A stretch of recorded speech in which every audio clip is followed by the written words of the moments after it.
Good morning, everyone. Thank you so much for joining. I'm Lucinda Vakura, the Business Development and Marketing Director with the Alford Group. And today's presentation and panel discussion is titled Giving USA and the New Age of Philanthropy in the Northeast.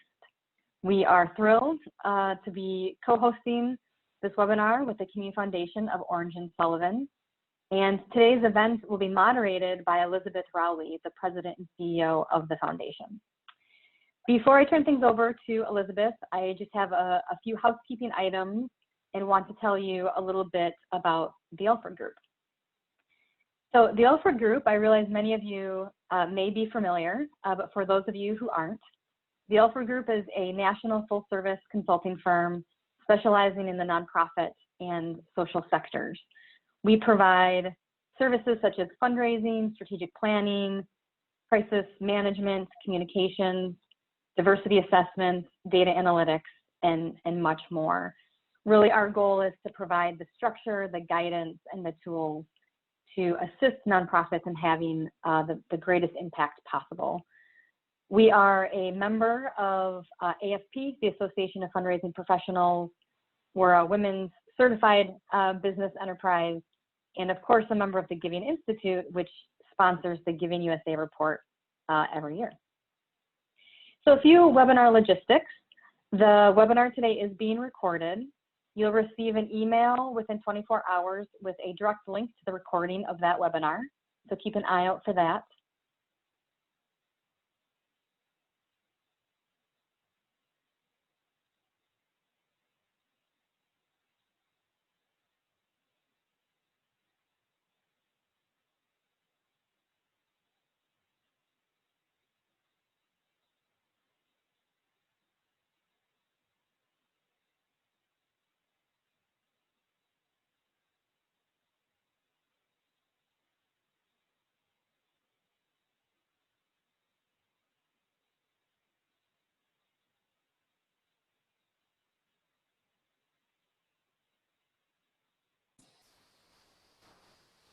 Lucinda, we can't hear you.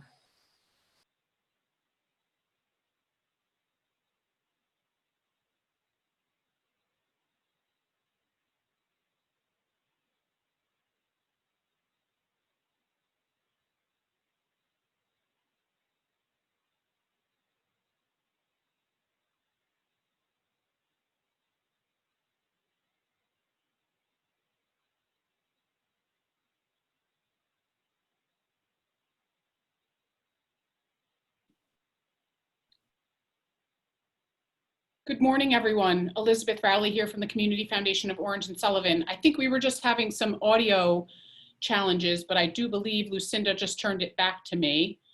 I'm hoping everyone can hear me this morning. I would just officially like to welcome everyone to this webinar this morning. Thank you so much for tuning in. We're thrilled to have over 60 people on the line today to hear about the latest findings from Giving USA from 2019, and also to hear from our wonderful panel who will offer a whole host of advice and expertise about how to really look to the future and how to really work with our donors and our community to achieve the best results. So I'm really thrilled to be part of this webinar and discussion today, and I really want to thank Amy Hines and the Alford Group for bringing this opportunity to the Community Foundation. I had the pleasure of meeting Amy about 1.5 years ago. She's a resident of Sullivan County and has a long, over 30-year career in the nonprofit sector. Her company, the Alford Group, you heard a little bit about from Lucinda, hopefully, but they have a long track record of helping a diverse mix of nonprofits throughout the country and the world. So I'm going to turn it over to Amy, who's going to take us through the Giving USA findings from last year, and then we'll welcome the panel and really do encourage Q&A from all of those on the line today. So please do feel free to use that Q&A bubble to submit questions, and we'll address those in the end. So without further ado, Amy. Thank you, Biz. Elizabeth. It's been great to get to know you over the last year, and I'm very pleased to be here today coming to you from Sullivan County, where I now live, as you pointed out. So without further ado, I will advance these slides and tell you a little bit about the giving report from Giving USA Foundation. The Giving USA Foundation is part of the Giving Institute, and this report is one of the longest running annual reports anybody has been producing on giving in the United States. And it looks at both sources of giving as well as the amounts received by recipient organizations. It's researched and it's written by the University of Indiana Lilly Family School of Philanthropy. And it's made possible through giving by member firms like ours, as well as foundations and other donors. I'm actually quite proud that our firm for over 30 years has been a member of the Institute and a significant donor to the research reflected in this report.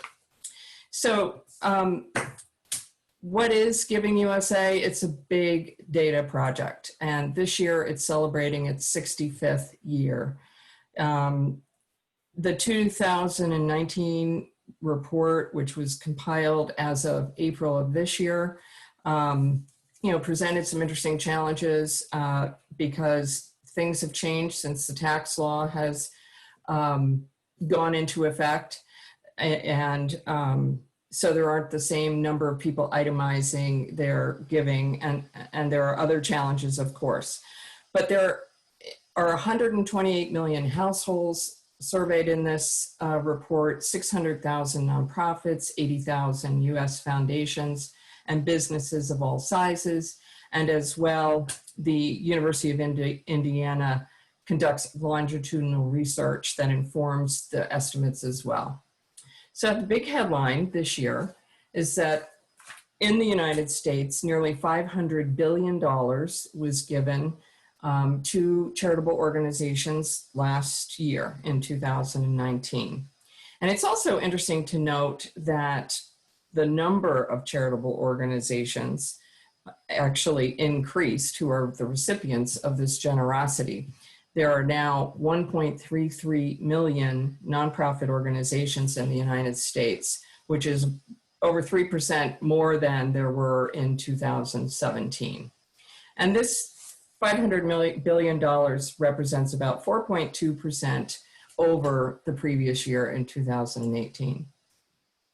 Now you'll notice over here on the last three columns of this graph that the growth in giving in the current dollars, and I'm going to be talking throughout this report presentation about the current dollars, not inflation adjusted. So the current dollars is the black line here you see across the page. And in the last 3 years, in 2017, 18, and 19, philanthropy crossed the $400 billion level in each of those 3 years. It's a really impressive story that it can be told. So again, in current dollars, what are the trends here overall? So we're looking at the dotted black line across the page here, and the average year-to-year change in total giving between 1979, down here, 40 years ago, and today, 2019, average every year was an increase of $10 billion, which makes the current increase between 2018 and 19 of $21.93 billion especially impressive, since it's twice as large as the average had been. Total charitable giving has increased most years since 1979, as you can see, with the exception of 1987, 2008, and 2009. In 2009, the Great Recession ended, more or less. So looking at the recent decade from 2010 to 2019, the total growth in giving is 33%. And in 2019, all giving sources are at either an all-time or second all-time high. It's a very impressive story. So what are some of the factors that influence giving or influenced giving in 2009 in particular? Personal income, gross domestic product, and the stock market are three of those factors that we know now have a direct bearing on the level of giving and the volume of giving that we see each year. So personal income grew 4.4% over 2018. This compares with a 6.1% growth in disposable personal income between 17 and 18. So it was slightly down last year. And disposable personal income is tied to total household income, and that's a key determinant of how much households give. So in many cases, how much households give depends on their spendable personal income. And that is really defined as their income after they've paid taxes. So in current dollars, individual giving as a percentage of disposable income was 1.9%. And remember that number. It's a really interesting and important number to track. Gross domestic product grew 4.1% in 2018, and between 2018 and 19, and we'll look at why that's important in a minute. And the stock market grew 28.9% over 2018. And even though in the fourth quarter there was some volatility, the year ended strong. Now, taking a look at the stock market a little more closely. Now this chart, the green line note is actually giving. And the black dotted line is the stock market. So research has found a statistically significant correlation between changes in total giving and values on the S&P. And because stock market values are an indicator of financial and economic security, households and corporations are more likely to give when the stock market is up. The good news, looking at this graph, as you can see, is that giving is less volatile than the stock market. So it's stayed on a very steady upward curve. Now, as a percentage of GDP, as I mentioned, the research has found that, well, first let me define it. The GDP is the market value of all goods and services within our country's borders during a specified period of time. And it's one of the most important measures of a nation's health. So GDP increased by 2.3% between 18 and 19, a good sign. And we see here that over here, we point out that the percentage of GDP, the giving as a percentage of GDP in 18 and 19 was 2.1%. So greater than that 1.9% we looked at earlier. Prior to the 40-year history of this whole 40 years of this graph, total giving was consistently at or above 2% of GDP. And then it fell below 2% through the 70s, 80s, and 90s. Then it rose to 2% and above through most of the 2000s. But then it dropped to 1.9% in 2009 and 2011. But for the last 8 years, total giving as a percentage of GDP was at least 2%. So I added this chart. This is not from Giving USA, but it shows what we all know in the news from a few weeks ago, that we are now in uncharted waters, navigating an unprecedented landscape. GDP dropped 32.9% in the second quarter of this year. But I will also tell you that we know a little bit about overall giving, perhaps, in the second quarter from the Blackbaud Institute, which tracks giving through databases that they manage. And the giving so far this year through June, second quarter, has gone down 8.3% compared to the same quarter from 2019. But we know that's not the whole story. And I know we'll hear from Elizabeth and Sally how the communities have been responding to the urgent needs that have emerged in this situation that is so unprecedented. And I want to also note here that the Giving USA Foundation and Indiana University plan to come out with a special report this fall instead of waiting all the way till next June to capture some of the giving in response to the pandemic, economic uncertainties, and calls and protests seeking social justice. So keep your eye out for that. So what are the sources of the contributions in 2019? Here's the breakdown. Giving by individuals comprised 69%, the largest share of giving in 2019, not surprisingly to those of us in the business. Giving by foundations, which includes grants made by independent, community, and operating foundations, amounted to 17% of all gifts. Giving by bequest accounted for 10%, and giving by corporations accounted for 5%.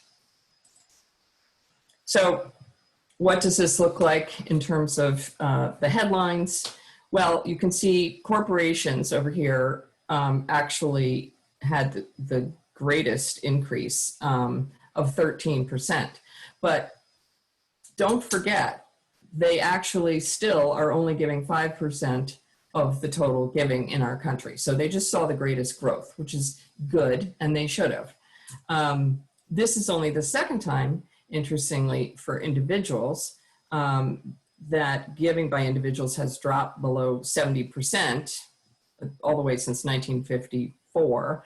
And giving by individuals increased the past year 4.7%.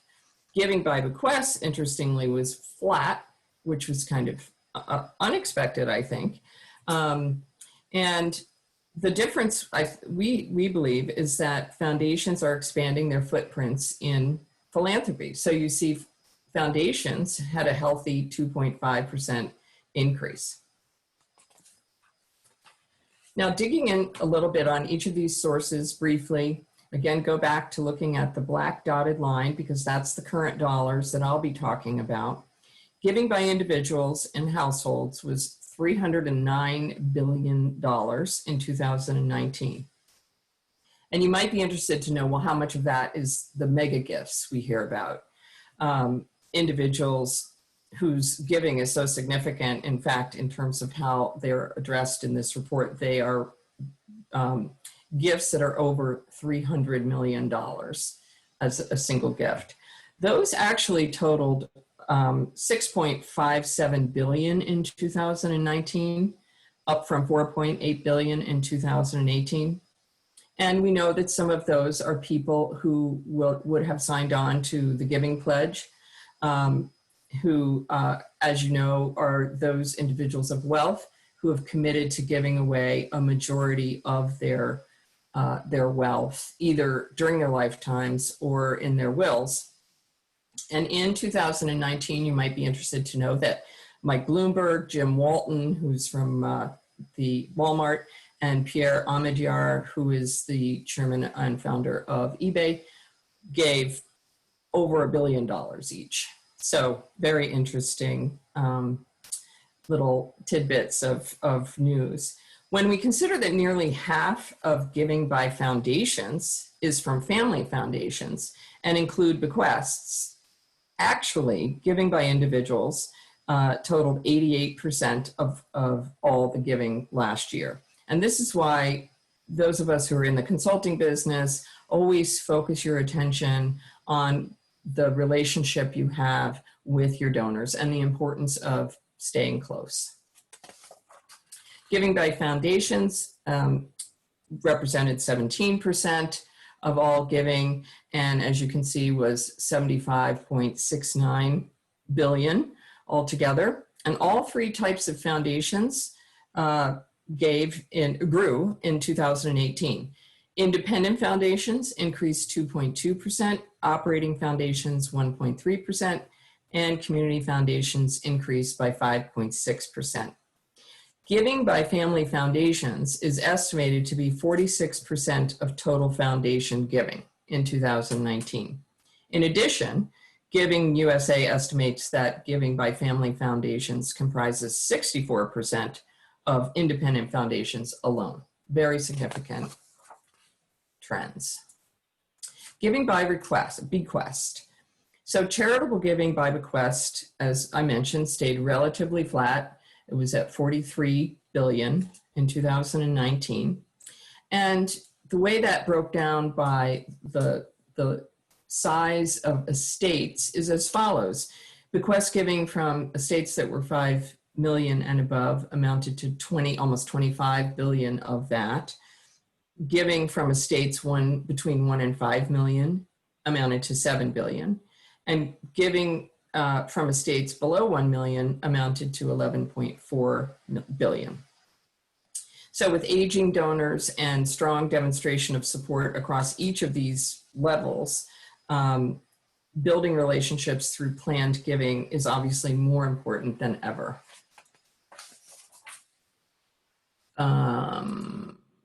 Okay. Sorry. Giving by corporations. Corporations includes cash and in-kind contributions made through corporate giving programs, as well as grants and gifts made by corporate foundations. And in 2019, the charitable giving by corporations increased by 11.4%.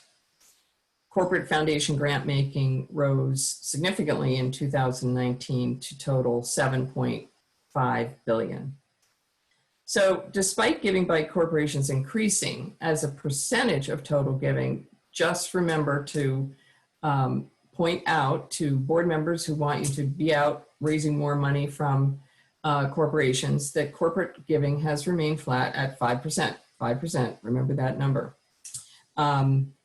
And so, although what doesn't show up in that number, it's important to acknowledge, is giving that is made through corporate marketing budgets, including cause marketing efforts that they might participate in. So let's talk about recipients. Every nonprofit is grouped by the national taxonomy of exempt entities. So when you look at their profiles on GuideStar, for example, it will tell you which of the national taxonomy categories they are counted in. Religious organizations received the largest share. We're going to start at this slice of the pie here. 29% of all giving in 2019. That's primarily houses of worship. The education subsector came in next at 14%. Following that, the human services sector ranked third at 12% of charitable dollars, 56 billion. Moving along to gifts to grant-making foundations. This includes independent, community, and operating foundations, and it comprised the fourth largest share of charitable dollars received in 2019. The health subsector received 9% of the charitable dollars in 2019, and comprising the sixth largest share is the category called Public Society Benefit at 8%, $37 billion.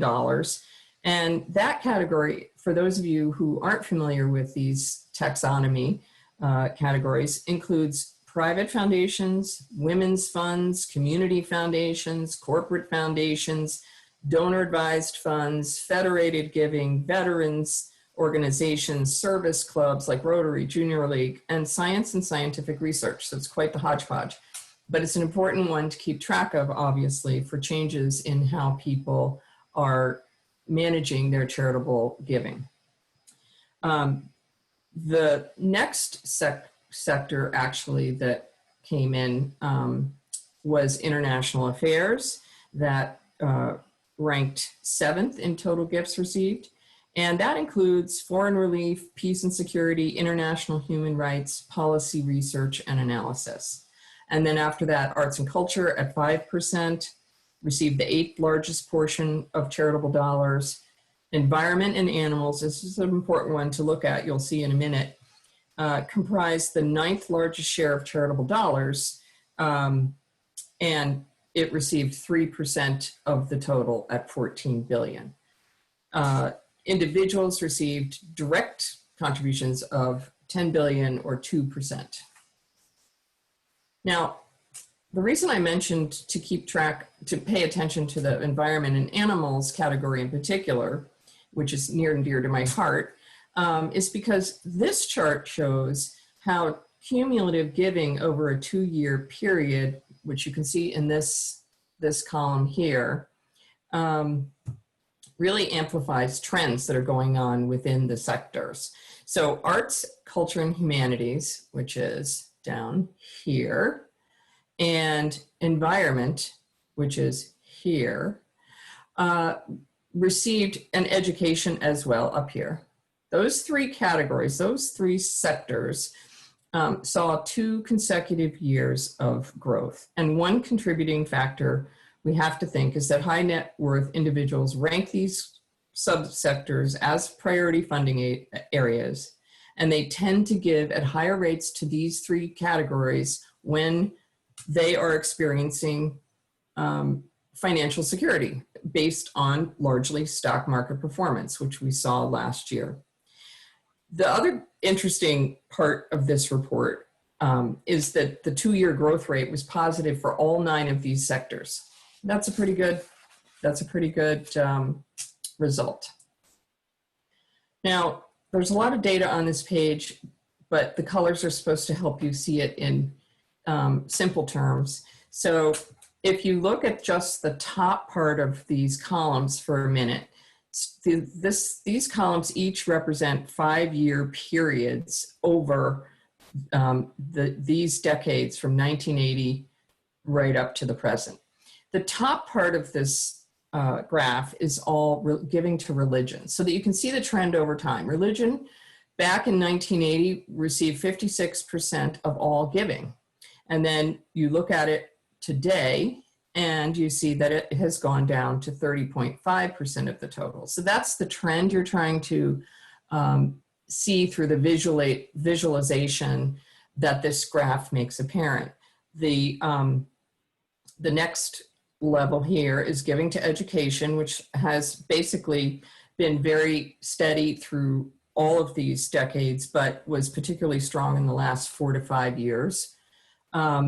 The share of total giving to human services, which comes in on this chart, you can see has grown. So back in 1980, it was about 7.4%, and it has grown now to a significantly increased level. And foundations have received keep going down, I can't follow that on my arrow anymore. The next level down is foundations have received approximately between 6% and 12% over the last 40 years. But as a share of the total, giving to foundations saw its highest level in the last 15 years, those last 3 columns on the right. The public society benefit subsector has received between 6 and 8% of the total in the last 40 years. Gifts to arts and culture has consistently totaled between 3 and 5% of charitable giving. Giving to international affairs, this is interesting, and in the environment, only began to be tracked in 1987. And giving to international affairs has maintained or increased its share of total contributions in all subsequent 5-year periods, except the period beginning in 2010, when it experienced a slight decline. Giving to environmental animal organizations has steadily risen to nearly 3% of total giving from 1.9, 1.6%. In the last 5 years, it's up to 3%. So what, excuse me, what factors are influencing giving in 2020? I've basically given you the kind of synopsis of what Giving USA is showing over the last 40 years. But I want to close with a few thoughts. We're all facing these incredibly extraordinary combination of events going into next year. We hope that having the context of this report helps you get a little focused, a little calm, and a little strategic as you think through some scenarios. And the good news is that donors do respond in times of need. So be bold about the story of your work and the impact that your work demonstrates.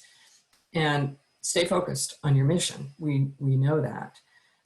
We also know or we think the recovery is likely to be prolonged. So scenario planning needs to account for that. And we also know that research on presidential elections shows there's pretty minimal impact on other giving as a result of political giving, because it represents a very small percentage of household giving overall. But regardless of where you think your organization may be on the continuum of improving diversity, equity, and inclusion, we urge you to be intentional about launching or continuing that journey, and do it because it will strengthen your mission, but also because the philanthropic world is going to focus there as well. Leverage technology to stay close to your donors, be innovative and nimble as you build relationships. We're all learning together in this environment, and you make a difference every day. So we urge you to stay positive and stay connected. So one little last word on the report itself is that there's a lot more to it than what you just saw. There are so many wonderful sections called practitioner highlights and good to know boxes. So we recommend, if you can, that you get your own copy of the report, and you can use our 30% discount with the Alford code. So Elizabeth, I'm going to turn it back over to you at this point. Wonderful. Thank you so much, Amy. That was really, really, really interesting. I know I myself have read through my copy of the book, and I would echo your recommendation to purchase it. It's a great, nightstand table to flip through. A lot of really interesting information, but also, like you pointed out, some really practical tips and recommendations as we move forward into a new era. So thank you again, Amy and the Alford Group, for hosting us today. Thank you, Lucinda, for all the technical work behind the scenes. We apologize again for that little audio blip in the beginning. But I have the honor of facilitating a conversation with two great panelists today. I want to introduce Sally Cross, who's the president and CEO at the Community Foundations of the Hudson Valley, our neighboring community foundation in the region, covering officially Dutchess, Ulster, and Putnam counties. Good morning, Sally. Thanks for being here. Thanks for having me. We also have Walter Dillingham Jr. on the line. Walter is a managing director of endowments and foundations for Wilmington Trust. And Walter has a great depth of experience working with foundations and institutions all over the country from the investment management side, and really helping support them from Wilmington Trust. So thank you, Walter, for being here this morning as well. It's great to be on the call, Elizabeth. Thanks. Thank you both. So again, the information Amy presented earlier, I think, was really interesting for a lot of reasons. Obviously, so much has changed since we closed the books on 2019. However, I do think there's a lot that we can glean from the data as we move forward. And as Amy stated, it's really important, I think, for all organizations, whether you're a volunteer or a staff member or a supporter, to just remain flexible, nimble, and be as responsive as you can to, just continuing changes. So we are going to kind of go through some questions this morning and have some discussion with our panelists, but we do encourage, putting your questions into the Q&A there. We really, want to address everything that's interesting to, to our listeners today. So without further ado, we'll jump right in. Of course, there was a lot in that report, lots of interesting data, but I'll ask you both, Sally and Walter, what really surprised you about the results of 2019, and Sally, maybe you can get us started. Well, I was really pleased to see, especially after the slight decline the prior year, that there was growth really across the sector in giving, and that it's real growth as measured against inflation. I'm absolutely, as was pointed out during the presentation, bequests are consistently around 10% of the gifts, and I feel like that is an area that the nonprofit community could really benefit from a deep focus on.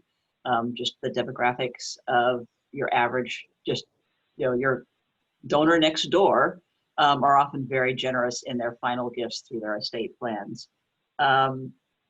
I would point to the amount of growth both in the community foundation sector as she went through the trends in the foundation growth, but also want to highlight, and this includes both community foundations like Business and Ours, but also the sort of corporate foundations.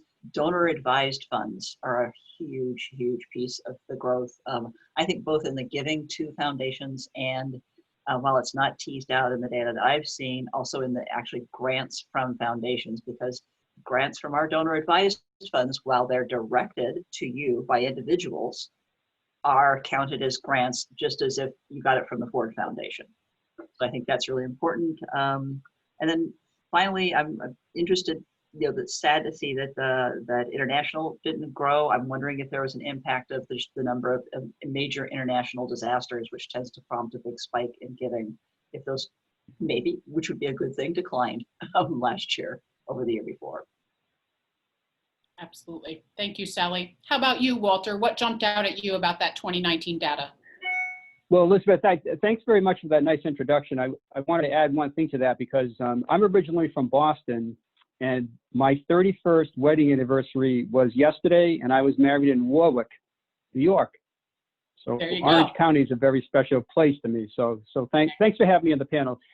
I look forward to these results every year, and I study them. This year, I was surprised at the magnitude of the increase. It was over 4%. I was thinking maybe this year we would see a little impact from the tax law change, which happened at the end of 2017, and maybe people didn't realize it till they filed their taxes, but it didn't really have much of an impact. And as Amy mentioned, really giving was impacted by all the positive economic trends. The stock market was up over 30%, the economy, the jobs market. There were a lot of, very positive things there. Of course, we're in a new world right now. I mean, it really is a tale of two cities. And so I look forward to talking about that a little more. One important trend that I really follow closely, and Sally mentioned this, is the continued interest in or the donations to the Bequest area. That's an area a lot of my clients are trying to build out their Bequest programs or start to do that. There's great potential there. It's a great way to start an unrestricted endowment fund or a reserve fund, for example. I've had discussions with a few not-for-profits that had very small endowments, and then all of a sudden the Bequest has come in, and it has changed the organization dramatically. It puts them in a totally new world. So I think that's a really important area also. Absolutely. Yeah, thank you for mentioning that, Walter. And I know Sally touched on it as well, but we've certainly seen here at the foundation an increase during, the pandemic of a few folks reaching out to us just saying, I'm really planning for the future. I'm seriously thinking about my plans and what I need to do, and how can the community foundation, be a part of that. So I think, for all of our nonprofits that are on the line today, that again is a huge opportunity for, your long-term supporters to really begin to open those conversations about plan giving. So we'll move on. I know we'll touch on that a little bit more just as an opportunity as we move into the future. But I thought we could talk just a little bit about from your perspectives, what you're seeing with donors, clients, foundations, and in your case, Walter, all those that you're working with, just how they're really approaching philanthropy differently, of course, as a result of the pandemic, but also with the many social justice issues and other things that are coming really top of mind for a lot of folks. So okay. Walter, do you want to start with this one? Yeah, sure. That's a great question. So obviously COVID has had a great impact on everyone. It really depends on the sector that you're in. I mean, Amy mentioned that there are a lot of different sectors. One organization I'm familiar with really had to take a closer look at its strategic plan, for example. And so that was a really good starting place because so many things have been impacted by COVID, not just the fundraising. So they had to look at, their service model and their funding model. So they really had to take a step back. And I think many nonprofits have had to do that.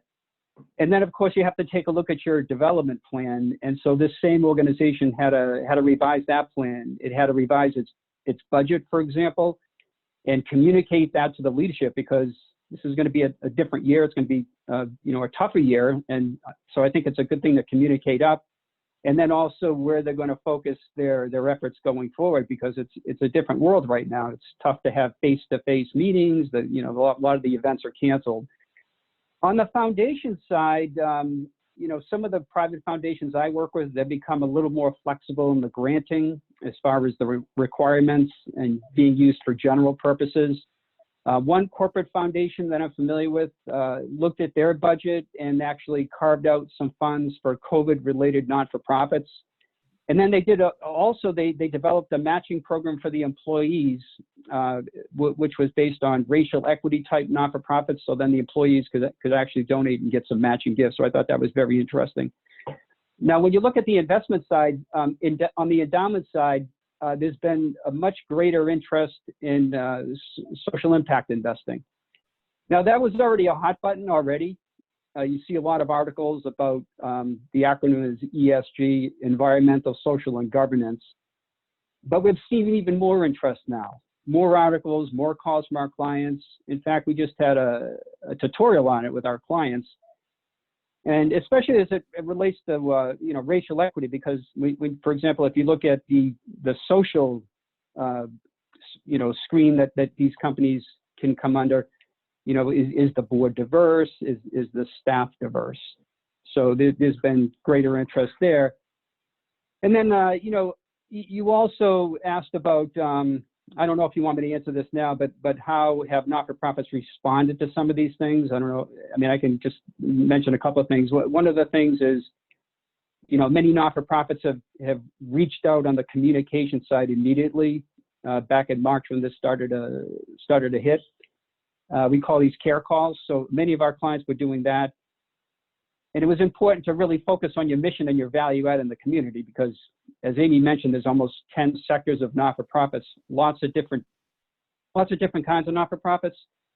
And so you need to really mention, you know, focus on what you do and how you add value in the community, because some of the services you're doing, you might. Oops. Did we just lose him? I think we lost Walter. He was frozen for me there, so I was worried we were going to have Yeah. but Sally, why don't you pick up where he left off? Talk to us a little bit about how your donors are maybe you know, shifting their giving and what you're seeing from your end.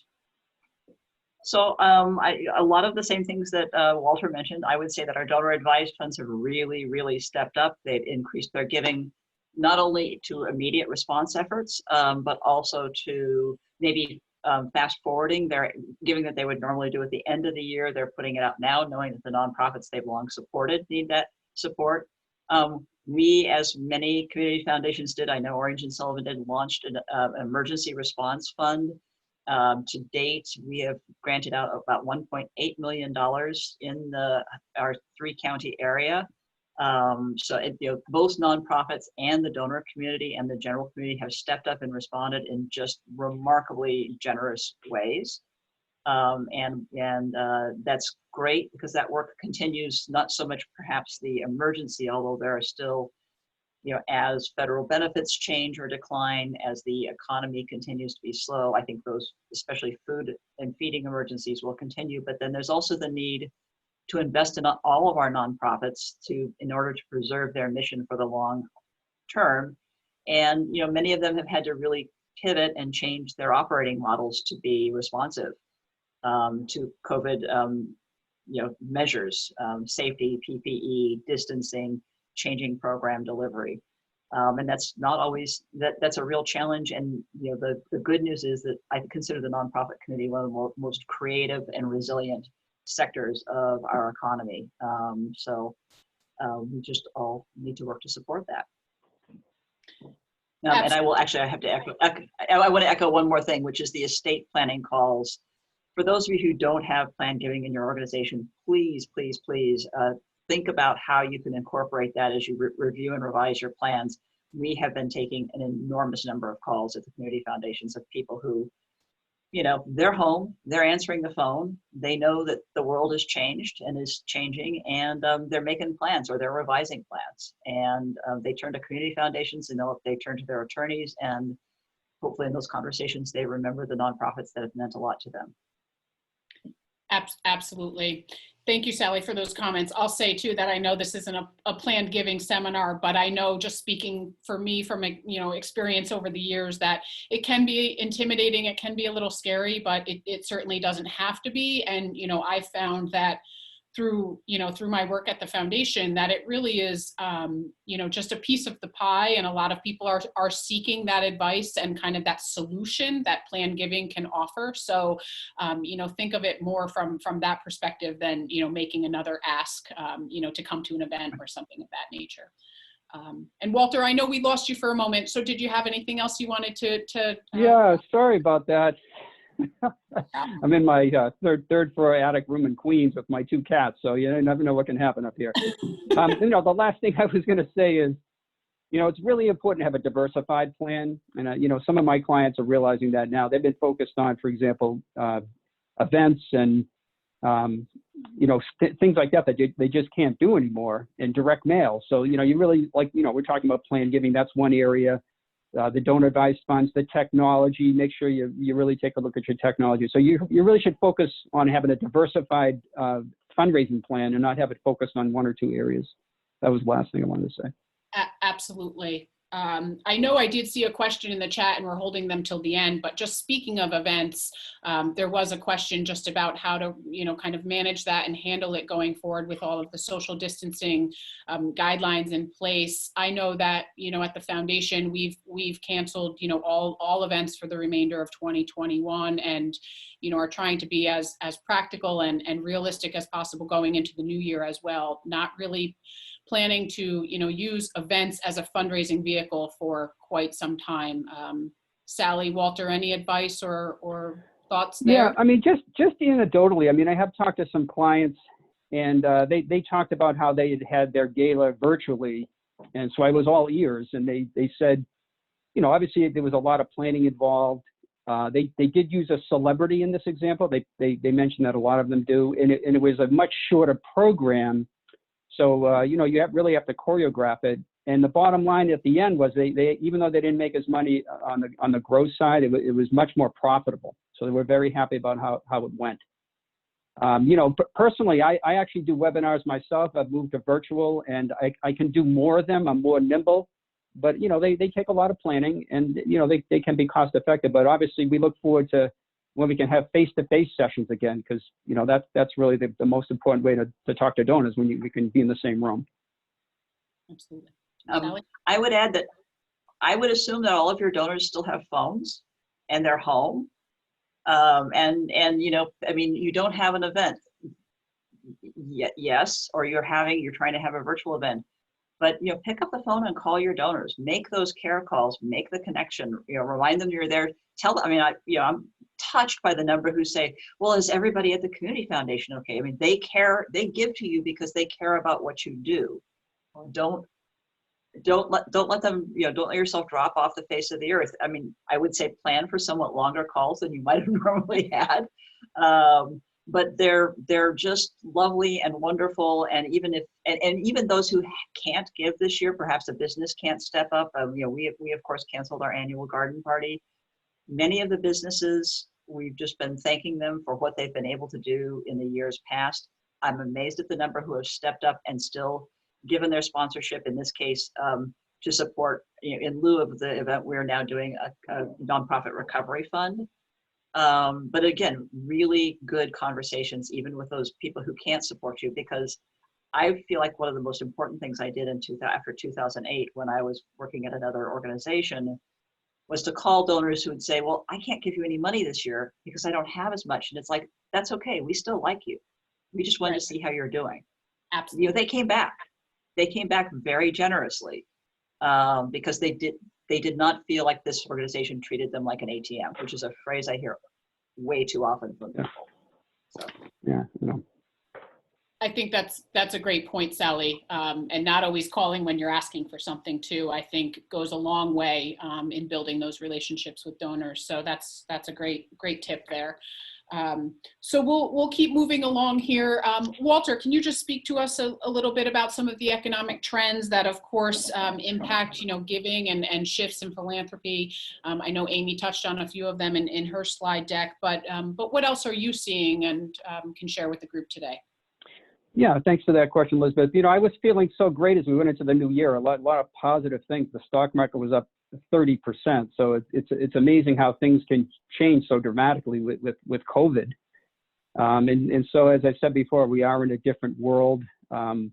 Unfortunately, COVID is kind of running the show. We just don't have all the answers yet. There's so much uncertainty out there, which is very difficult. I thought Amy's information how some fundraising at some nonprofits was down about 8%.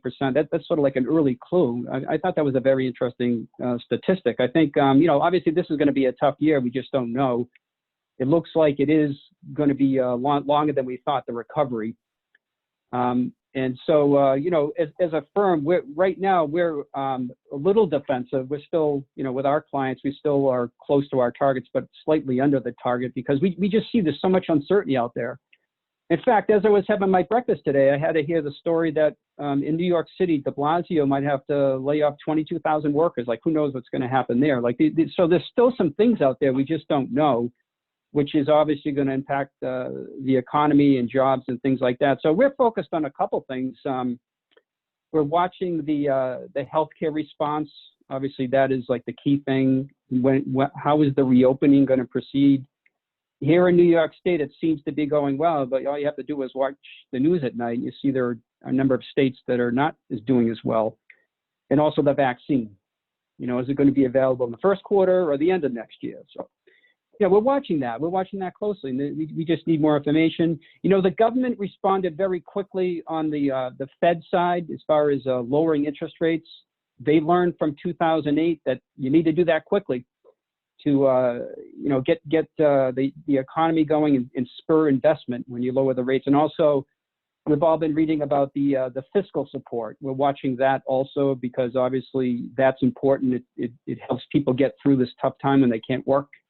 And we're in the fourth phase of that, so we're trying to see where that all goes. So those are the three things that we're looking at. You know, I don't want to be too much of a downer here. I mean, there are some slight positive things I just want to mention. I mean, the good news is, can you believe it or not, the stock market, the S&P 500 actually has come back and it's up about 5 or 6% this year. It's hard to believe. It was down 30%. Now it's up 40 or 50%. I mean, it really is an amazing thing. It looks into the future. Some of the other sectors haven't come back yet, like small caps and international. But to me, that's positive. It's you know, it's looking at the future, and it gives me hope. And then also, I think it's positive that the CARES Act had the $300 universal charitable deduction. It's not a big number, but maybe it's a symbol of what's to come. So I think those would be some positive things to think about. Okay, wonderful. Thank you, Walter. Anything to add, Sally? You know, the one other piece of giving that actually did surprise me, has surprised me so far this year, because there is not, and I won't get technical, because people who are over 70 and a half don't have to take a distribution from their IRA this year. That was part of one of the relief acts that was passed. But still, surprisingly, a number of people who are choosing to give out of their retirement plans, because again, they feel like, well, I would normally have to take this distribution and I'm okay, so I'm going to give it away. And some of them are quite generous gifts. So as you think about diversifying, I consider that a form of planned giving, but diversifying your giving, making it clear to your donors that you don't just need a check. You know, many times that's an easier way for somebody to give, especially a larger gift. So put that one out there as well. Absolutely. Yeah, and I obviously, you know, a lot of this impacts, you know, those donors that are giving appreciated stock too. So we'll continue to see, you know, what unfolds in the remainder of the year and how that impacts, you know, that area of giving as well. So we talked a little bit about this already, but I see we also have a question, you know, in the Q&A there. But Sally, how are you seeing, you know, donors' priorities continue to shift, you know, as a result of the state of the world? And the question here was just about donor advised funds and if there's any, you know, recommendations or advice to prioritize equity and other, you know, issues that are coming up for folks. So what are you seeing from your advisors, fund advisors? So as I mentioned before, we're seeing a mix. We're seeing people giving, you know, maybe accelerating their normal annual support for the charities that they support. We are definitely seeing, and we are seeing overall more grants being recommended out of donor advised funds. Some of them are definitely going to groups in I would say larger numbers that are really working in that space. Our nonprofit recovery grant program is going to be focusing and prioritizing supporting those nonprofit with general operating grants to support nonprofits in communities most heavily impacted by COVID. So there will be that lens on that decision-making process. And we, as we always do, planned to sort of give our donor advisors a sense of where we're seeing the needs as they're articulated in the forms of these grant applications in the fall. So we will be continuing that conversation and broadening it. It's started with some individual fund holders already, but we're going to sort of plan for a larger outreach to our donor advised fund holders with that lens. Wonderful. Well, I know the operating support is going to be, super important for organizations, of course, with lack of fundraising events, but also for those that receive any sort of state, county, federal funding. We know that there will be at least a 20% cut to that. So continuing, really, diversification seems to be, a big theme in all areas right now. So yeah, I mean, if you assume that on average, a lot of nonprofits have as much as 80% of their budget through federal, state, municipal grants, you start to do the math on those decreases. That's an incredibly strong impact on some of these, serving our most vulnerable populations. So absolutely, yeah, their requests for services will be higher than ever, and with those budget shortfalls, it's going to be very difficult. So certainly where philanthropy comes in, but it's not the only answer there. So I think that's key, is just continuing to try to round out the budget there and figure out creative ways to make up those losses. So Walter, a lot of your work is really focused around foundations and endowments and spending policies and all of that, that kind of work. Can you talk a little bit, just for those that might be on the call today, about what they should be looking at and thinking about as they move forward, if they are relying on an endowment spend and Sure, I'd love to. Before COVID even happened, we were already looking to the next decade, because it's hard to predict 1 year. And we were already estimating that endowments and foundations, the returns would be lower for the next decade. And a big reason is most of the clients we have are balanced accounts, and the fixed income side is going to be much lower going forward. Rates are so low. And then we were at the 8th or 9th inning of the economy. So even before this happened, we were already thinking it's going to be a 4 to 5%, 6% total return for the next decade. Who knows where it'll go? And then, all of a sudden we just hit this volatility patch. And again, we're up this year, but that's what we're still leaning towards, a very conservative, 4 to 6% next decade. The good news is that many endowments and foundations have a payout that's based on a 3-year average or a 12 quarters. So that's going to be a little smoother for them. And, our hope is that the market will come up, continue to grow. I think a balanced account right now is up 3 or 4% year to date, which is quite amazing.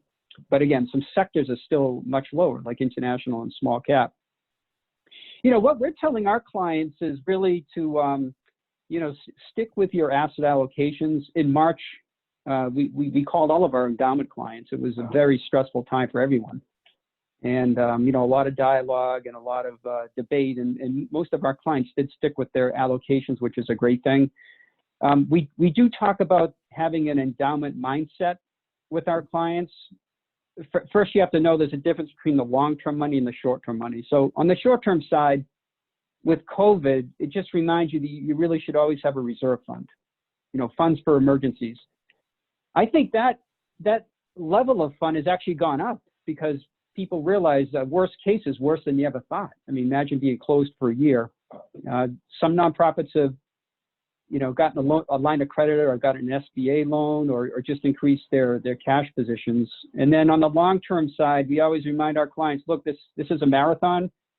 This is just the first mile of the marathon. Yeah, it's been a tough mile and it's stressful for everyone, but you really should stick with your long-term plan. you know, we're optimistic about the growth of our economy for the long term, and things will come back. They always have. And then expect surprises like this. I mean, you know, we don't like to have them. We had one in 2008. I've been in this business for over 30 years. This is my 5th or 6th surprise. They're all brutal, but I'm happy to say, you know, we've always found a way to, you know, through government support and you know, just the way our country is to come out of this. And then to really make sure you take a look at your investment policy statement, have a game plan. And part of that is to make sure you do a stress test when you're setting up your parameters. We started to do that a couple of years ago. We were talking to our clients about risk, and would say, look, you know, in 2008, the market went down 50%. You know, it came back, but, you know, what would you do if the market went down 40, 50%? How would you handle that? You know, so we really, you know, talk that through. It's really important to do that. Even for your personal money, you should always do like a scenario analysis. And so one thing we're finding is that a lot of nonprofits are worried about the future performance. How are we going to grow our endowment the next decade or next 2 decades? You know, so we've been bringing up the concept of having a strategic endowment plan. In other words, find another way to grow your endowment through the fundraising side. I mean, that's what you do. You know, a lot of your growth is through the fundraising side. So there are a lot of ways to do it. It can be through, Sally and Amy mentioned this, through unrestricted bequests. It's a great way to build your unrestricted reserve funds for the future, or planned giving or a capital campaign. When I did a study on community college foundations, I found that a number of them are using some of those strategies because they're like everyone else. They have a lot of money coming from the government and they really need to branch out. So those are just some observations. Wonderful. Thank you, Walter. Your perspective is great because you really have such a diverse mix of, you know, foundations and endowments in your mix. So it's good to hear. Thank you for all of that. Oh, you're welcome.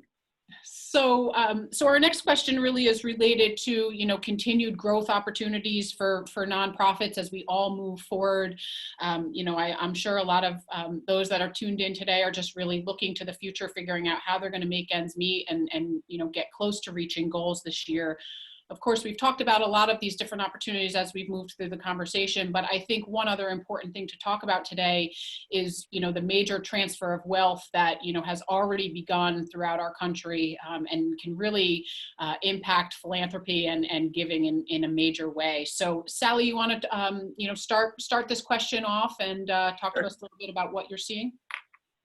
Sure. I mean, and yeah, this is why planned giving, which we've mentioned a number of times, is only going to grow in importance in this country. For those of you who don't know, I suspect many of you do, you know, quite a number of years ago, a Boston College faculty projected an enormous intergenerational transfer of wealth as the greatest generation and the oldest of the baby boom generation, who are the wealthiest generation of people who've ever lived on the planet. And a lot of them, you know, primarily in the United States, they are going to be leaving us, and they're leaving behind substantial assets. And that money is going to go 3 places. Some of it, less after some tax changes, will go to the government in the form of taxes. Much of it will go to family and friends, but certainly some of it, some substantial amounts, even at the lowest ends of the projections, are going to be transferred to charities. I think what you see is that, you know, and so your donors need to know when they sit down with their attorney to revise their wills or make it for the first time, that you welcome gifts from their estate. And I've always been surprised at the number of people who say, "Oh, I could do that for you." So it's an enormous opportunity, and what worries me as a very Hudson Valley centric person is that, you know, when you're sitting in your attorney's office, if you have not done your estate planning, it's a really good exercise to go through just to get yourself in the mindset where your donors might be. You know, they ask you that question, and most of the time people are like a deer in the headlights. And so they think of, you know, all of these national groups, which are wonderful, but I want as much of that money as possible to stay here and do good work locally. So that's a really important piece. The other sort of thing I would add to that is that love your donor advised fund donors. They are 2-1 major gift prospects and planned gift prospects. These are people who saw, you know, have either had an income event, or they're very planful people. They've set aside money that can only be used for charity.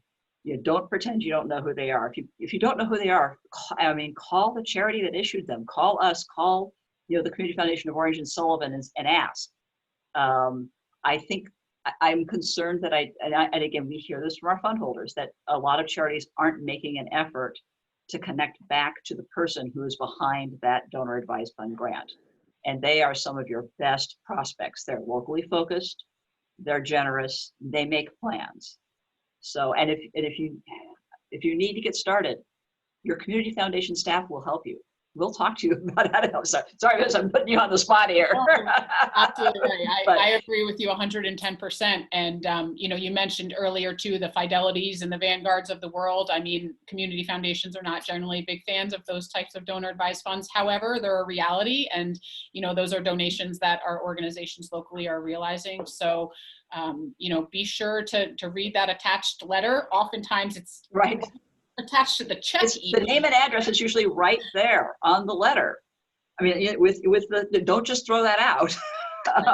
Yeah, I mean, I think that's a hugely overlooked opportunity. And Walter, thank you for bringing up the idea of using bequest gifts. You know, you don't know when they're going to happen. They're often surprisingly large. You may not have even known the donor or realized that this $10 a year person who now sends you, who their final gift is $75,000, had that kind of asset in their lives. But, you know, have a policy to use that as a reserve fund or to start to build your endowment. And if you don't want to do endowment management, I'm going to do a shameless plug for community foundations. That's what we do. You know, our endowment plans are, you know, that we're here forever. So, you know, again, we can help you with this. And it's a great way to diversify money. I've seen a lot of nonprofits use these unexpected, these over the transom windfall gifts to their long-term benefit. And I think those people are in much better shape right now than those who just put them into the spending budget and, you know, spent through it in a year or two. Absolutely. Right, great. Walter, any other opportunities that you wanted to talk about this morning and share? Yeah, sure. Just a couple of comments on what Sally said. On planned giving, I agree with what Sally said. It's funny. I feel like there was like a shift in the way we look at planned giving over the last 3 or 4 months. Initially, like in March and April, I was on so many calls with consultants, and they would put planned giving at the very bottom, like, don't bring it up because you're being tone deaf. You know, it's taboo. Do not bring planned giving up unless the donor brings it up. But I think it's different now. I'm hearing nonprofits talking about it. One nonprofit I spoke with said many of his donors are bringing it up. In fact, I just got a mailer from a large hospital here in New York City that was a bequest letter to me. I don't know if it means that I'm getting old, but you know, it was a very aggressive letter to write, we want to do a bequest with you, and my college too. So people are becoming more aggressive with the planned giving, which I think is good, because I think there is a lot of worry out there from the donor side about estate plans when they see COVID and people passing away. I mean, it makes you think, well, I want to make sure I have my plans set up. And then as far as donor advised funds, I also agree with Sally there. That's a great opportunity. I would encourage everyone to make sure they put that on their website. You know, we accept donor advised funds, and then make it easy for them. Right. You know, some nonprofits have it set up on their website, so you just click in, and if you have Fidelity or Vanguard, it makes it very easy to donate. And so I would go the extra mile to make sure it makes it easy for the donors. Absolutely. Yeah, I think those are all great points across the board. Those donor advised fund holders are really a great opportunity. And in fact, even here at our foundation, we receive gifts from other DAFs that live elsewhere, and I keep a separate Word document of all of it. So I don't forget, because I do want to keep that top of mind and make sure I know what the background is there. So that's a great point. And just to jump back to the transfer of wealth for one moment too, I think something else, I spend a lot of time thinking about and talking about with folks is, how many times the next generation is not staying here in the Hudson Valley, sadly. So, our nonprofits also don't want to lose that opportunity. If it moves to the next generation and they live in, Little Rock, Arkansas, what their charitable, priorities will be different than their parents, who are probably likely very committed here in the Valley. So again, another really important reason to have that that conversation now. Absolutely. So I know we're moving forward on time here, and we do want to leave a few minutes for Q&A. But one of the other, really important areas to talk about right now is, really continuing to engage, our community in a number of ways, not just diverse board members, but volunteers and diverse donors as well. I know here at the Community Foundation of Orange and Sullivan, it's certainly been something we've discussed throughout our history, and have done different things over the years, but still have a lot of work to do in this space, to be totally frank. And I would welcome some comments from you, Sally and Walter, about what you're seeing in your worlds, and maybe some tips and strategies for those on the call around really how to just continue to engage folks. I will come back to what I always say, which is, talk to your donors and listen to them. Make them feel like you are part of they are part of your organization. At the Community Foundation, we have such a diversity of donors, although it will skew, as I think in many community foundations, towards older, white, and something that I've seen over the course of my career. And it's still not 100% there, is not only is the older white male is the typical prime donor candidate, often overlooking the wife or the woman in the household, and then also not looking to the communities of color that are around you. I mean, that are in your community, the people who are engaged in the areas that you work are all good potential donors, and you should be very open to reaching out to them and to communicating with them and listening to them. I mean, I think as a fundraiser, the most important skill you bring is your listening skills. Let people talk to you about what matters to them, the values that matter to them, and then you can work with them to help them direct their philanthropy to be a satisfying experience for them. Great, thank you. Walter, anything to add there? Yeah, I mean, I think every not-for-profit, if you're involved as an employee or a board member, you all have an opportunity to kind of observe where you are and where you want to go. I think many nonprofits are doing that right now and trying to make positive change. It could be just having a more diverse board, like you've had the same board for many, many years, but you look around and it's not diverse. It should be diverse. Whereas the people that are involved with nonprofit are diverse. Why isn't the board diverse? Same thing with leadership. I think, there's always an opportunity to assess that and to prove that. So I think everyone has a role to make an observation and try to bring that up for discussion. Great, thank you. So I think our last, kind of question here is just really what are the top 3 kind of takeaways that you have for, nonprofit staff and board members who are tuning in today that they should really keep in mind, short term, midterm, long term, and that could mean a week, 2 weeks, and 3 weeks. Right now, obviously, things are moving so rapidly. But Sally, why don't we start with you? What 3 takeaways do you have today? Well, and I think, Walter, you mentioned this before. I mean, it is things, COVID may be a surprise, but it wasn't unexpected. Only the timing was, and this is a long-term impact, right? I mean, even if they, so you need, somebody, there was a question in the chat box. Did you just 2021 for canceling events, 2020 or canceling events, or are you going into 2021? Increasingly, I'm hearing and seeing organizations that are saying, until probably mid-21, we can't even really plan on an event. So how does that impact your fundraising plans? And if you've been overly reliant on gala and golf tournaments, you may, and you're not a diversified source of philanthropic support, you really need to be working on diversifying that now, because even as we come back, it will be in a changed landscape. I think that's so short term, you've got to be in survival mode, perhaps. Don't neglect your donors. Longer term, know that you were not going to wake up in a month or 2 and just be able to go back to the way we were. So how does that impact all of your operations and all of your funding models? And how do you put those together to be a success, to maintain the mission for which you were founded and to which people have given so generously? Great, thank you. How about you, Walter? Yeah, just three observations. One is, I think you need to continue to reach out to your donors. We did it like a cycle in March, but you got to keep doing it because, like Sally said, who knows where this is going to go. I'm not going to go back to work till January now, so I'm, in my third floor attic with the cats in Queens for a long time. And I think you need to be creative. I got an email today from the Appalachian Mountain Club. Nice letter, ask letter, emailed to me and said they're going to do a $200,000 match. I think that's creative, versus just asking for money. They said someone's decided to contribute, but it's a matching program. I think, we've talked about this a lot, maintain a diversified plan with plan giving. There are a lot of different things you can put on the diversified plan. In fact, I was talking to a development director the other day.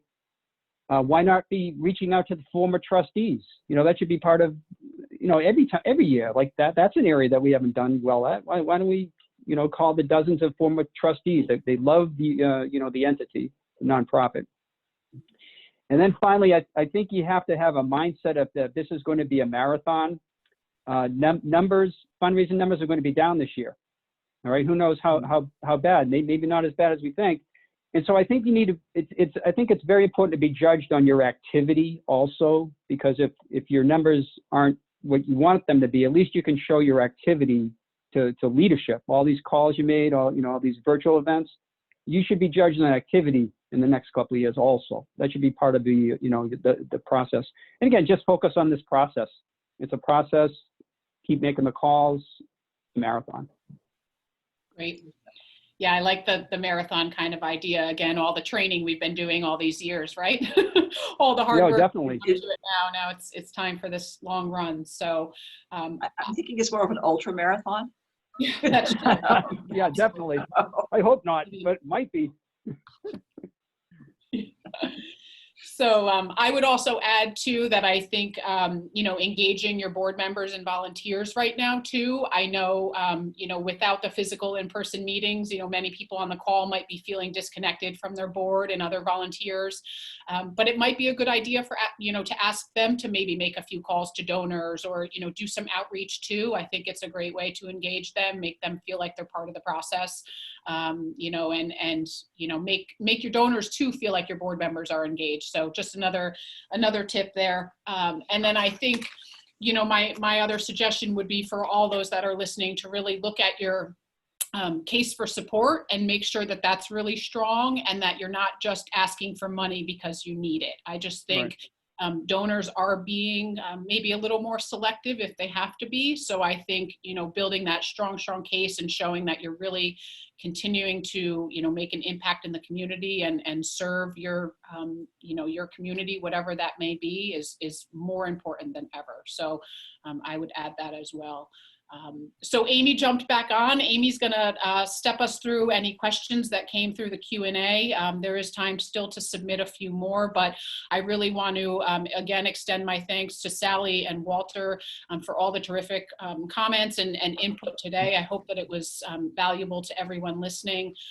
One last thing I'll mention too is that I know Julie Sadowski from the Rockland Community Foundation is on the call today. So one of the great things about our region is that we do have a couple of community foundations who are poised and ready to help you. So look up, your neighborhood community foundation if you're outside of one of these counties, but we're all a great resource for you. So, so thank you. Amy, how are those questions looking? Well, actually, you just answered, you have answered quite a few of them as they came in, but I wanted to throw the easy one at you, which was for people who need to figure out how to find their local community foundation. How do they do that? That's an easy one. Sally, you want to take that one? Well, Google is probably your easiest one, but the Council on Foundations actually maintains a map that you can go to. So, maybe somebody who wants to support their community foundation and they're not local. Maybe you have a relative. You can just go to the Council on Foundations and say, and they'll direct you to a community foundation. Good. Because there are more than 800 in the country. So pretty much anywhere you are. And they're a growing and very important sector. And I think this is sort of a related question, but it's kind of interesting. Give us more detail about how to make it easy for people to use donor advised funds. I think they mean for organizations to make it easy for their donors to use donor advised funds. And I will start off by telling you that there's actually a little app you can put into your organizational website that makes the whole thing transparent and very easy. And you can find that on the Alford Group's website. We keep it there for nonprofit organizations to just go copy and reach out to Elizabeth. If you can't figure out where to find it, we'll get it to you for sure. But do any of you have any additional advice for how nonprofit organizations can make it easier for people to give through their donor advised funds, and not just through the corporate commercial advised funds, but through donor advised funds that are located at their local community foundation? Well, I'll say that we do encourage here at Orange and Sullivan nonprofits to, reach out to us if they have something particular going on that they're looking for support for. Our staff team here are very familiar with our family of funds, so can help steer folks in the right direction if there's a good fit. I kind of joke that one of my many hats is being a matchmaker, through our fund advisors and what's going on in the community.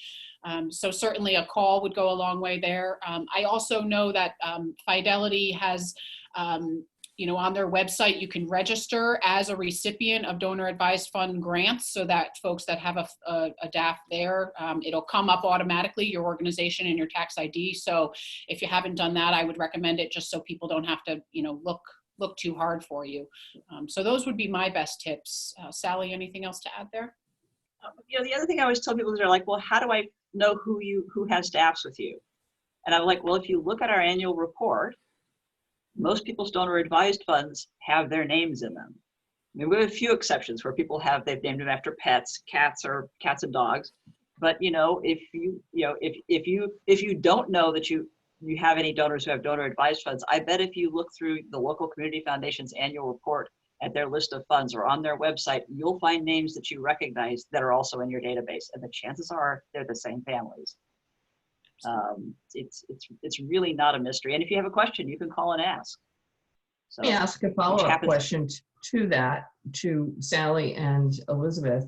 Would you recommend a nonprofit establish a fund at your community foundation, say an endowment fund, which would then enable anybody who's looking at your annual report or your donor advised fund holders to automatically hear about the organization that also has a fund and just transfer funds from their DAF to your fund? That's something either of you do? Sally? Yeah, I mean, what I tell people is, I think the more important, and I do promote, and I know a number of professional advisors in the area really prefer their clients to set up the organization endowments with the community foundation, just because we have endowment management experience. And what I think the most important message that sends to your donors is that you're an organization that plans to be around for the long term. Mm-hmm. So I think that's a very important message. I don't know that I can't say that it's making that much automatic matchmaking. I just, I'd love to say that was true, but I wouldn't oversell it in that sense. But I think it's a very important sign to your donors about how you take your fiduciary responsibilities as an organization seriously. Absolutely. Yeah, I would agree with that, and say too that we tend to talk more about the nonprofits that have endowment funds here because we just know them a little bit better. So sometimes that does help with our fund advisors when they're looking for, an environmental organization or a youth organization, if we have, that existing relationship. So it certainly can hurt, I guess, to answer your question, Amy. And I do think it speaks volume to, the foresight of the board of directors that, set up that endowment fund as well. So. And there is a question to all of you about, will the presidential election impact giving? And I think we've already answered the fact that it won't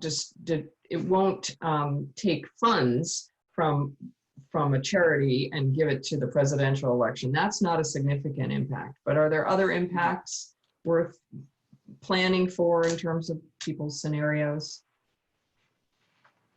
you know, this is Walter. I mean, it's really hard to, first of all, predict who's going to win the election. Who knows? I mean, there's so much uncertainty. We feel that the stock market hasn't really taken that in as a risk because there is a chance that there's going to be a change in the presidency. If you look at Biden's platform, I mean, taxes are going to go up. So, you know, I guess that makes donations worth more, right? Taxes go up. You could argue that could hurt high net worth families and their net worth, but at the same time, maybe we'll have better relationships with international, you know, with other countries, and we'll have better trade and a better economy. Like it's really tough to predict. You know, they could expand this universal donation, you know, charitable deduction from $300 and make that much larger. So, you know, I think that would be a positive. So you just don't know. But it definitely is something to keep in the back of your mind. And I guess the market will start to respond as we get closer to the election. So it's a good thing to look at, the S&P 500. It looks into the future. Well, I guess we need to bring this to a close at this point. So I'm going to turn it back to Elizabeth, who has done a fantastic job of moderating this discussion. And I'll let you turn it back over to Lucinda.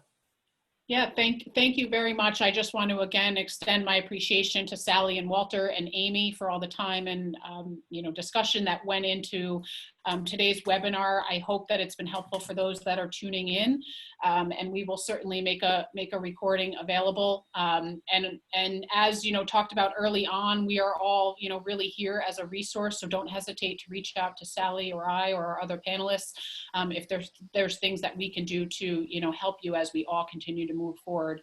I really continue to find a great deal of comfort in the community spirit that really exists in the Hudson Valley. Is very strong, especially right now, and I think that's going to really get us through the time ahead. So again, thank you everyone for tuning in. Lucinda, I think you have a couple of last housekeeping items, including a great discount on Giving USA. So I'll pass it back to you. Great. Yes, thank you all. Thank you to the panelists. Thank you, Amy, for that presentation, and thank you, Elizabeth. It's been great co-hosting this event today. Just a few logistical reminders before we wrap up. So again, we can offer a 30% discount on all Giving USA materials, the report itself, any of the PowerPoint decks, the infographics. We're unable to provide those all in full, but if you go to the Giving USA website and order those online and use the discount code Alford, you'll be able to get those at 30% off. So we're happy to provide that. And just in way of conclusion, so this webinar, as we mentioned, it has been recorded, and we will send this out to you all via email. We'll send you a link to where it is housed on our website. When we conclude here in just a minute, you'll be prompted to complete a very short survey. So we encourage you to take the survey and let us know how we did today. We'd love to hear your thoughts and your feedback. And if we didn't have a chance to answer your question, we surely want to keep this conversation going. As there is so many unknowns and so much uncertainty, we're really all in this together and we're on this journey together. So here's our contact information. Please feel free to contact us.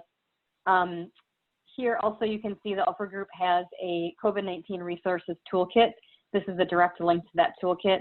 So please think of that as a resource as well. And yeah, let's keep the conversation going. So with that, on behalf of the Alford Group and the foundation, we will conclude today's session. Thank you everyone for joining. We hope that you have a really great day, and we will now disconnect. Thanks so much. Thank you. Thank you.